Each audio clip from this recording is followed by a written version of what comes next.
Welcome to Jersey Matters. I'm Larry Mendte. On this week's show, it looks like New Jersey has a new budget that nobody likes, including the man who made it possible. We'll talk with Senate President Steve Sweeney, fighting to protect nursing homes that have been ravaged during the pandemic. We'll talk with Andy Aronson, the man leading the charge to protect nursing homes in New Jersey. Nurses are frontline heroes in the pandemic and inspiring children to say, I want to be a nurse someday. But up first, my interview with New Jersey Senate President Steve Sweeney. Thank you so much for doing this, Senate President. I know that you just approved this budget today, just a short while ago. It has been criticized a lot in the media and by fellow legislators. What do you like about it? Are you happy with this? Listen, I'm not happy about anything we're dealing with right now, Larry, but I am happy that we restored funding to higher education. We added funding to food banks. We restored funding for sheltered workshops. For people that work with special needs people, they got a raise. Larry, what I'm really most frustrated about is that the lack of federal help here. If the federal government would step up, and I think they will. I think it's a political play right now that they're going to wait until the election, closer to the election. We wouldn't have to borrow. Well, we could borrow a hell of a lot less. We borrowed what we borrowed because we're planning on a second wave. And from everything I've read and what I'm watching, that's supposed to come. So, you do the best crystal balling that you can, and you might hit it. And I hope honestly, I hope we're wrong. I hope the virus doesn't come back in a big wave and that we can get back on with our lives. Let me deal with some specifics, because I've talked to you several times about past budgets and principles on certain things and how you felt about some of the proposals that Governor Murphy has made in the past. So I'm going to start with the millionaires tax, and that's what you're being criticized for a lot in different articles.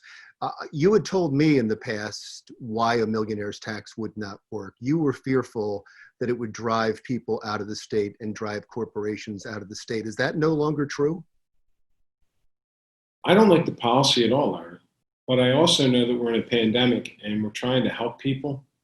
And when the speaker came to me with the idea of a middle tax cut, I went along with it because people are struggling in this state. I don't live with blinders on, and I've opposed it. I've opposed it many years. Listen, I supported it multiple times, right, until the salt, until that salt thing happened in Washington, where they limited our tax deductions. If that hadn't happened, I would have voted for this 2 years ago, because I supported it against Christie. So, they can criticize me all they want. I am honestly a believer that we're all better together than you're on your own, and this is everyone getting together. And this is not a 1 year shot, because we're going to make sure it's not a 1 year shot. One of the criticisms has been that the governor asked for $4 billion in borrowing, and he asked for a certain amount in the budget. The legislature went higher than that, asking with $4.5 billion in borrowing and several hundred millions more that they're going to spend this year. How did that happen? Why was that necessary?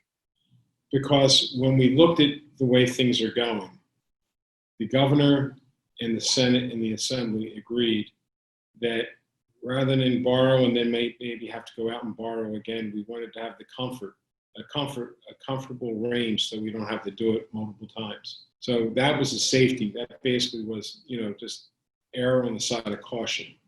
The money they're talking about that I get, and I just heard my Republican colleagues, pork, right?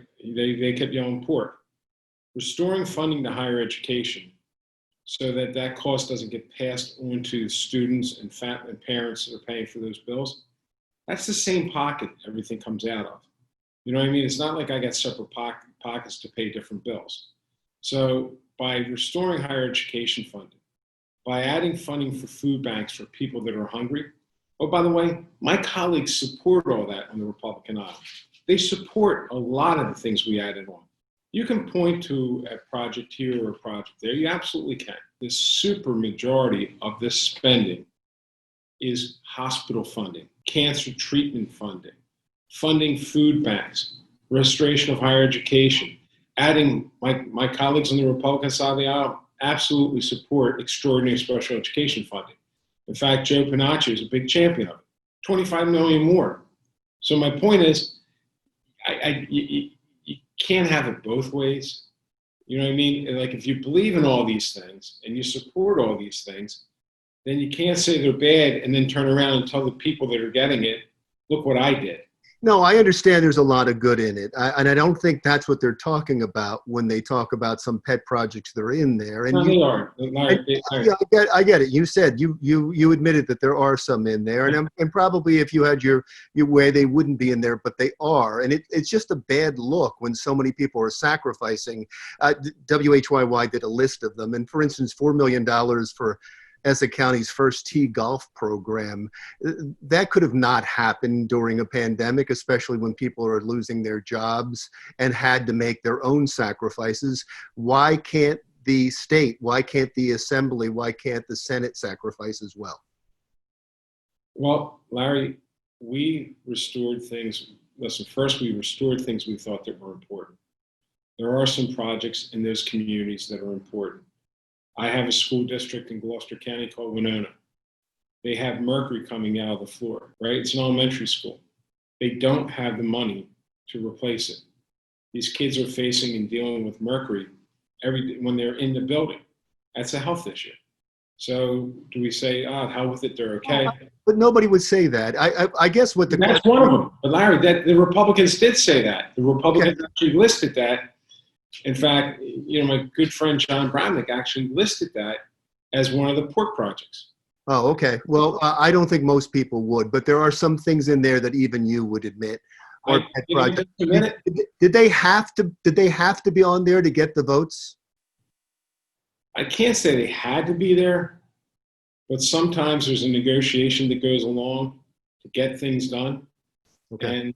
And listen, I'm not defending. I'm not trying to defend anything here. What I'm saying is we had a budget process. You can point to maybe $30 million, $40 million and say, look at all that. Look at this bit. It's a $40 billion budget. But look at the list. It's not hundreds of millions of dollars. If you look at the whole picture, I'm not defending some things, but what I'm saying is the entire budget is a sound budget, and my focus now is fixing some long-standing problems here. Is one of the long-standing problems the homestead property tax relief? Should it be readjusted now so that the people that are supposed to get tax relief, seniors and low-income families, will get the relief they deserve? Because as it is right now, they're doing tax bills from 10 years ago, and that's 30% less. Larry, we're having conversations about that. We are having conversations about trying to adjust those things. We did that. There are actually some, the senior freeze, very good program, but we had left it flat for such a long period of time. We raised it a year or two ago. I don't remember, we raised it up another level, but we continue to. But Larry, what nobody talks about is that we eliminated the income tax for seniors up to $100,000. That's not a little bit of a help. That's a huge help. We had seniors, originally, you were exempt on the first $15,000 if you were single and $20,000 if you were married. This year, we're at $100,000 if you're married. It captures 90-some% of seniors. I think 93% of seniors will not pay state income tax on retirement income, excluding their Social Security, right? So now, and if you're 70 and if you're single, up to $75,000. Now, what happens is we did that a couple of years ago, so it doesn't count anymore. Well, if you're not paying that tax anymore, I think it still counts. Let me get you to respond just to a couple of comments. Doug Steinhardt, as I know you've already responded to, but I'd like you to respond again, said you caved on the millionaires tax. Also, Tom Bracken called this budget shameful and out of touch with reality. You can take it in any order you'd like to. Listen, just so you know, Doug and I are very good friends, and I got the greatest respect for Doug. And my point is, I didn't cave. Circumstances change, and if you don't change with them, you know what I mean, then you're not acknowledging what's going on in the world. I changed my mind based on the fact we wanted to help the middle class out with a rebate. It's as simple as that, Larry. How about Tom Bracken calling it shameful, the budget? I don't think it is. I really don't. I think Tom, I just voted for the budget. If I thought it was shameful, I wouldn't vote for it.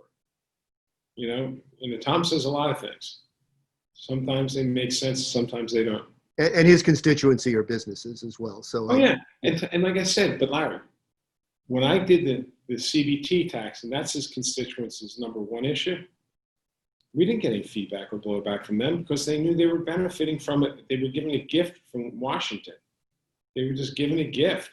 You know, this country, this world, this country we're in, the rich are getting richer. There's, the richest people in the world actually increased their net wealth by billions of dollars during this pandemic. You know that poor people got poorer, richer got real rich, and that's what normally happens because they have the ability, they have the money to buy stocks that, drop down to low numbers where everyone else doesn't.